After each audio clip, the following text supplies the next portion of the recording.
ہم نے رب کے حکموں کو توڑا، ہم نے پرواہ ہی نہیں کی۔ ہم سمجھے دنیا میں آئے ہیں تو ہماری دنیا ہے، آوارہ ہوں، خواہشات نفس کے مطابق زندگی گزاریں، آنکھیں بے حیائی میں لگی رہیں، سوچیں آوارگی میں لگی رہیں، کان نغمے سنتے رہے، زبان جھوٹ بکتی رہی، ظلم و جبر کا بازار گرم رکھا، عصمتیں عزتیں پامال کرتا رہا، لوگوں کا مال لوٹتا رہا، حق غصب کرتا رہا، کلیجے اور دل چیرتا رہا، لوگوں کو زخمی کرتا رہا، لوگوں کے جذبات سے کھیلتا رہا، پرواہ نہیں کی کہ یہ دنیا ہے، امتحان گاہ ہے، چند دنوں کے لیے آئے ہیں، اللہ کے حضور پیش ہونا ہے، عملوں کا حساب ہونا ہے۔ اب جب وہ دیکھیں گے کہ ہمارے ساتھ کیا ہونے والا ہے تو ان کے چہرے پہلے بگڑ جائیں گے۔ کیوں؟ وہ گمان کریں گے کہ ان کی ریڑھ کی ہڈی توڑ دی جائے گی، ایسے عذاب آئیں گے جس طرح کسی کی ریڑھ کی ہڈی ٹوٹ جائے تو اس کا چہرہ شگفتہ گلاب تو نہیں ہوتا، اس کا چہرہ جو ہے وہ تو کس قدر مرجھایا ہوا ہوتا ہے۔ تو اللہ ارشاد فرماتا ہے اس طرح ان کے چہرے ہوں گے۔ ابھی عذاب آیا نہیں ہے لیکن چہرے پہلے اترے ہوئے ہوں گے، اور جب عذاب کی بھٹی میں ڈالے جائیں گے، اللہ اکبر، اور وہ سخت عذاب، حضور نے جبریل امین سے پوچھا مجھے جہنم کے عذابوں کا ذکر سناؤ۔ عرض کی حضور سب سے ہلکے عذاب کی کہانی سناتا ہوں، اور وہ یہ کہ جہنمی کے پاؤں میں آگ کا جوتا رکھا جائے گا، باقی پورا بدن اس کا سلامت ہوگا۔ یہ سب سے ہلکے عذاب کی کیفیت ہے۔ اب پاؤں میں آگ کا جوتا ہوگا، حدت، گرمی، شدت اتنی ہوگی کہ دماغ پگھل کے ناک اور کانوں کے راستے سے باہر آ جائے گا۔ پاؤں میں رکھے ہوئے جوتے کی گرمی دماغ کو ایسے چڑھے گی کہ وہ پگھل جائے گا اور ناک اور کانوں کے راستے سے باہر آ جائے گا۔ تو اللہ کے عذاب کے خوف سے چہرے بگڑ جائیں گے، حالت سلامت نہیں رہے گی۔ یہ بات ذہن میں رکھیں کہ اللہ جس کو جہنم میں ڈالے گا اس کو اس صورت میں نہیں ڈالے گا، یہ محمدی صورت ہے، یہ شکل اس کی چھین لی جائے گی اور اس کی شکل بڑی کر دی جائے گی۔ اس کا ایک ایک دانت احد پہاڑ جتنا ہوگا۔ احد پہاڑ کا پھیلاؤ 15 کلومیٹر پہ ہے، 15 کلومیٹر کا ایک دانت، اور 32 دانت کتنے ہوں گے تو منہ کتنا بڑا ہوگا۔ اس کو اتنا بڑا اس لیے کیا جائے گا تاکہ وہ عذاب کی تکلیف زیادہ سہے۔ 70 گز موٹی کھال ہوگی، اور کھال جل جائے گی تو اللہ قرآن میں فرماتا ہے ہم نئی کھال دے دیں گے تاکہ عذاب کی تکلیف اس کو گوارا کرنی پڑے۔ پھر چیخے گا، چلائے گا، ہائے مجھے پانی دو، پانی دو، پیاس کی شدت ہے۔ 70 سال تک تو اس کی کوئی آواز ہی نہیں سنے گا۔ 70 سال کے بعد داروغہ جہنم چیخ کر کہے گا کیا مانگتا ہے؟ وہ بولے گا مجھے پانی چاہیے۔ کہا جائے گا تو بے بھی ملتا ہے پانی۔ پھر داروغہ جہنم اسے پانی دے گا، کوکا کولا کی بوتل دے گا یا پیپسی تھما دے گا یا منرل واٹر کی بوتل دے گا؟ نہیں، قرآن بتاتا ہے اسے مائے حمیم دیا جائے گا، کھولتا ہوا پانی، اور وہ اتنا گرم ہوگا جب پینے کے لیے چہرے کے قریب کرے گا اس سے اٹھتی ہوئی بھاپ کی وجہ سے چہرے کی کھال ادڑ کے اس کے اندر گر پڑے گی، لیکن اس کے باوجود اس کو پینا پڑے گا۔ اللہ فرماتا ہے یہ دنیا ہی سب کچھ نہیں ہے، سمجھ لیا یہی سب کچھ ہے، آخرت کو بھول گئے، صبح اٹھے کام پہ چلے گئے، شام آئے آوارگی میں چلے گئے، صدائیں آتی رہیں حی علی الصلاۃ حی علی الفلاح، کوئی پرواہ نہیں کی، نہ پیشانیوں نے سجدے کیے، نہ سوچوں میں پاکیزگی آئی، زندگی یوں گزار کے چلے گئے۔ ایسے نہیں، کہا ایک وہ ہوں گے جن کے چہرے شگفتہ گلاب ہوں گے، ایک وہ ہوں گے جن کے چہرے بگڑے ہوئے ہوں گے۔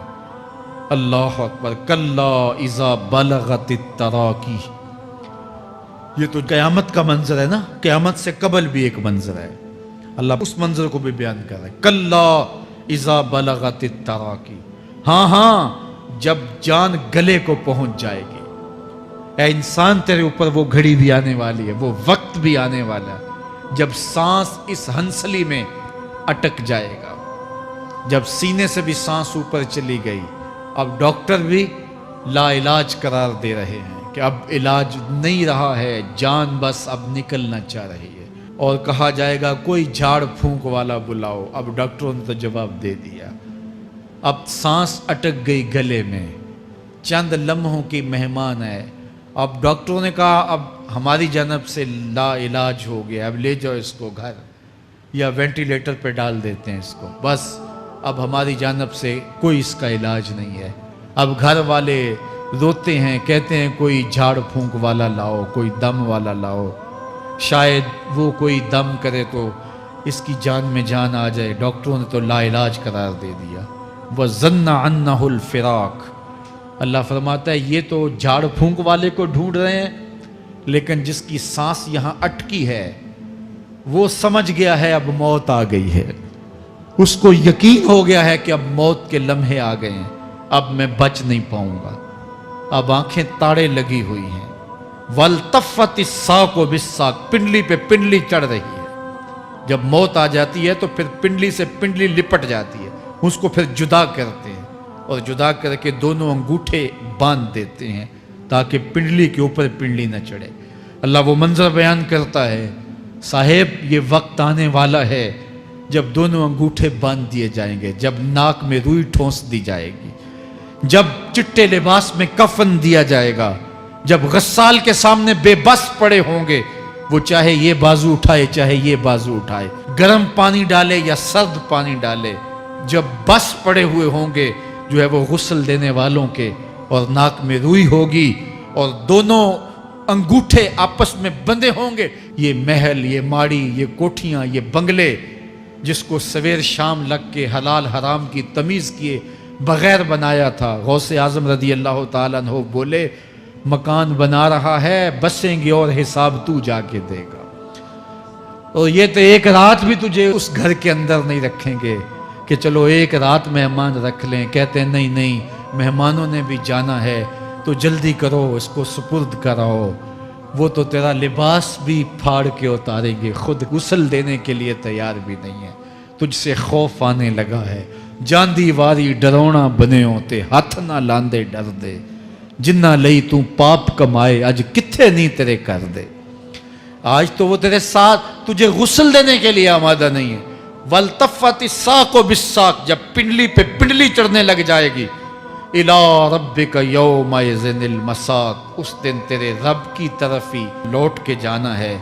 فَلَا صَدَّقَ وَلَا صَلَّىٰ، اس نے نہ تو سچ مانا اور نہ نماز پڑھی، وَلَٰكِنْ كَذَّبَ وَتَوَلَّىٰ، ہاں جھٹلایا اور منہ پھیر کے چل پڑا۔ ثُمَّ ذَهَبَ إِلَىٰ أَهْلِهِ يَتَمَطَّىٰ، پھر اپنے گھر کو اکڑتا ہوا چلا۔ اولا لک فاولا ثم اولا لک فاولا، تیری خرابی آ پہنچی، ہاں تیری خرابی آ پہنچی۔ ایحسب الانسان ان یترک سدی، انسان دنیا میں یہ گمان کرتا ہے اس کو سدا چھوڑ دیا جائے گا۔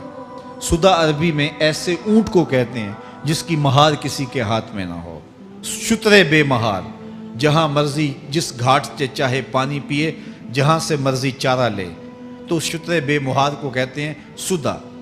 تو یہ انسان بھی گمان کرتا ہے کہ میں بھی سدا ہوں، مجھے کوئی کیوں پوچھے، میرے جذبات پہ کوئی کیوں قدغن لگائے، مجھے کیوں روکے کوئی۔ بالخصوص جوانی کے ایام کے اندر جوان کو بڑا ہوتا ہے کہ کوئی مجھے کیوں، وہ تو ماں باپ کے کہنے میں بھی نہیں آنا چاہتا، وہ کہتا ہے کیوں مجھے روکتے ہیں، میری جوانی ہے، میرے جذبات ہیں، مجھے آزادی سے جینے دو، کیوں میرے راستے میں رکاوٹ بنتے ہو، میں سدا ہوں۔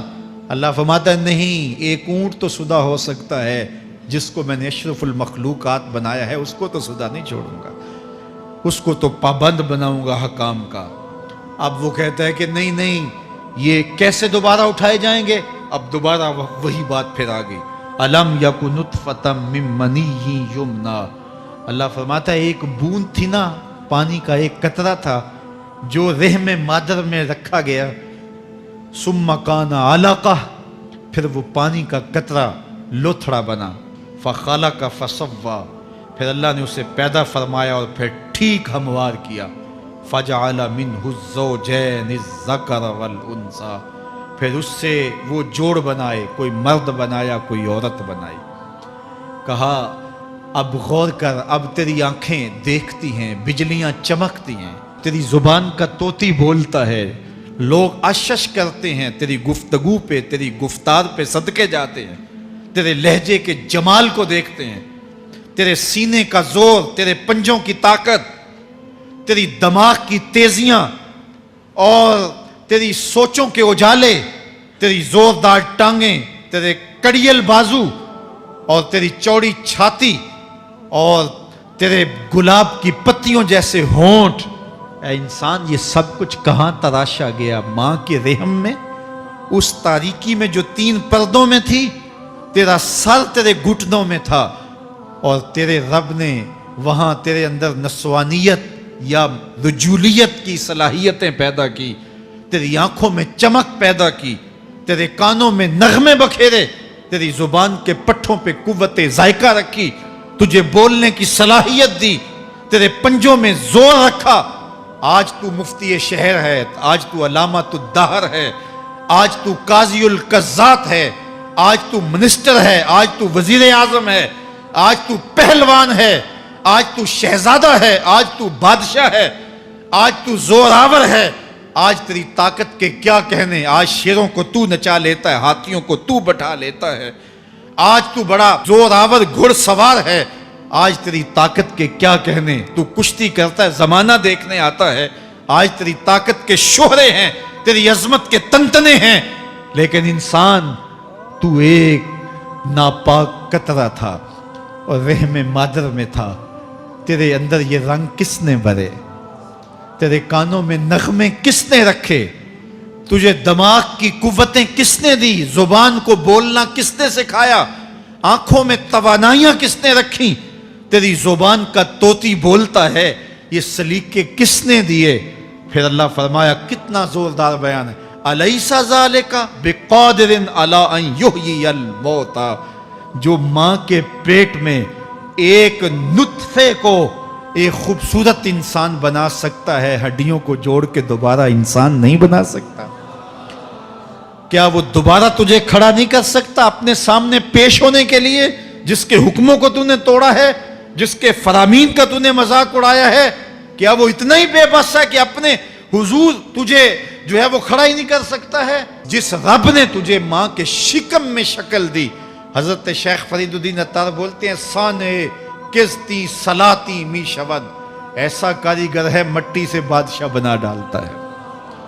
اس نے مٹی سے دارا و سکندر بنائے، اس نے مٹی سے جو ہے وہ رستم و سہراب بنائے، اس نے مٹی سے کیا کیا بنا دیا، جو مٹی سے بادشاہ بنا سکتا ہے، جو نطفہ رحم مادر سے جو ہے وہ شکل اور صورت اور رنگ اور جمال بنا دیتا ہے۔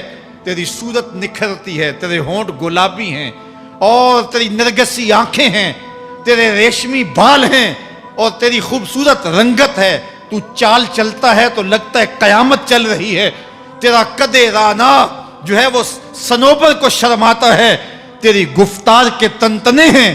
جس نے اتنی خوبصورت شکل ماں کے رحم میں بنائی، کیا وہ ہڈیوں کو جوڑ کے دوبارہ انسان نہیں بنا سکتا؟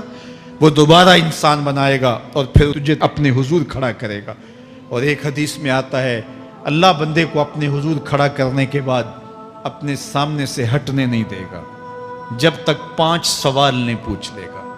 ان عمرہ ہی فیما افنا ہو، اس کی عمر کے بارے میں پوچھے گا، کہاں ضائع کی؟ میں نے تجھے زندگی دی، 60 سال 70 سال 40 سال 50 سال، اس زندگی کو کہاں گزار کے آیا ہے؟ ان شبابہ فیما ابلا ہو، اس کی جوانی کے بارے میں پوچھا جائے گا، جوانی کہاں گزار کے آیا ہے؟ مجنوں تو نہیں بنا رہا، خواہشات کا اسیر تو نہیں ہو گیا، دیوانوں کی طرح زندگی تو نہیں گزار کے آ گیا؟ تیری جوانی کسی چوک میں تو نہیں گزری، تیری جوانی آوارگی میں تو نہیں گزری، ساری رات سوشل میڈیا کے اوپر گندگی اور غلاظتیں تو نہیں دیکھتا رہا؟ تیری زندگی گزری کہاں ہے؟ تیری جوانی گزری کہاں ہے؟ اگر کوئی جواب نہ ہوا تو پھر کیا جواب دے گا؟ اور وہ کتنا خوش نصیب ہوگا جو کہے گا، مالک میری جوانی سجدوں میں گزری، میری جوانی قیام میں گزری، میری جوانی رکوع میں گزری۔ میرے حضور فرماتے ہیں، سبعۃ یظلھم اللہ فی ظلہ یوم لا ظل الا ظلہ، 7 اشخاص ایسے ہیں قیامت کے دن جب کوئی سایہ نہیں ہوگا، اللہ ان 7 کو اپنے عرش کا سایہ دے گا۔ ان میں سے دوسرا شخص میرے حضور نے بیان فرمایا، وشاب نشأ فی عبادت اللہ، وہ جوان جس کی جوانی اللہ کی عبادت میں گزری۔ جوانوں، اپنی زندگی کو مالک کی دہلیز پہ لے آؤ۔ جوانی وہی ہے جو مالک کی چوکھٹ پہ گزرے۔ اپنے دل کا تعلق جوڑو، عشق کرنا ہے تو پھر آمنہ کے لال سے کرو۔ محبت کا رشتہ ان سے جوڑو، تعلق کا ربط ان سے قائم کرو، جوانی کو دین کی راہ پہ ڈالو۔ اللہ اکبر۔ سنو میرے حضور کا فرمان، آنا حبیب اللہ، میں اللہ کا حبیب ہوں۔ پھر فرمایا الشاب التائب حبیب اللہ، جو جوان جوانی میں توبہ کرے وہ بھی اللہ کا حبیب ہے۔ آؤ اللہ کے حبیب بن جاؤ، اللہ کے حبیب بن جاؤ، اللہ کے حبیب بن جاؤ، اللہ کے محبوب بن جاؤ۔ لیلۃ القدر کی گھڑیاں ہیں، رات کا پچھلا پہر ہے۔ اللہ کے حضور یہ عہد کر کے اٹھو، مالک جو زندگی گزر گئی، آئندہ جوانی کا ایک ایک لمحہ تیرے لیے گزرے گا۔